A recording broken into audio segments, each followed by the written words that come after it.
Literacy naman po ng mga batang Dagupenyo lalo pang tinututukan. Para sa detalye ng balitang yan, kasama natin Idol Hadi Magdaraog.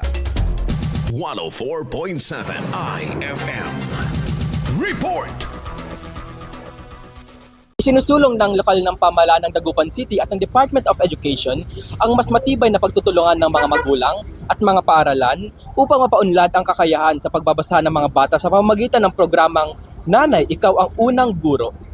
Sa isinagawang programa sa Dagupan City Plaza, binigyan din ni Mayor Belen T. Fernandez ang kahalagahan ng maagang paggabay sa mga bata lalo na sa kanilang pundasyon sa pagbasa at pagkatuto. Kami naman sa Dagupan, every year meron tayong PTA Summit.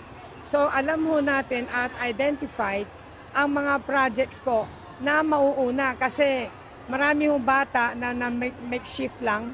So kulang po talaga ang classroom. Ang ating syudad po ay may 25 na school building po. May natapos na, may ongoing, may upcoming na ilan lang.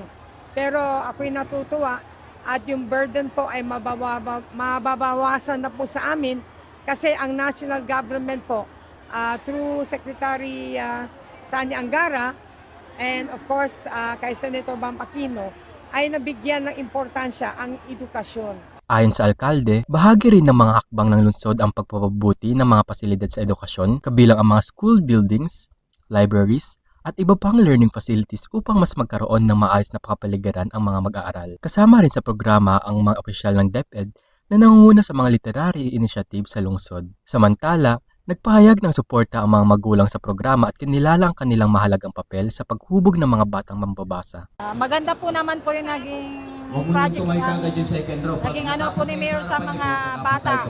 Baga, ang tunay na guro, ang unang-unang guro talaga po sa pagbabasa is yung mga magulang.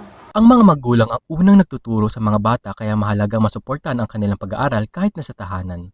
Tuloy naman ang panghikayat sa mas maraming magulang na maging aktibong katuwang ng mga guro sa pagpapalakas ng literacy at pagkatuto ng mga kabataan. At kasama mula dito sa IFM Dagupan, ako si Idol Intern Harvey Magdaraog. Tatak!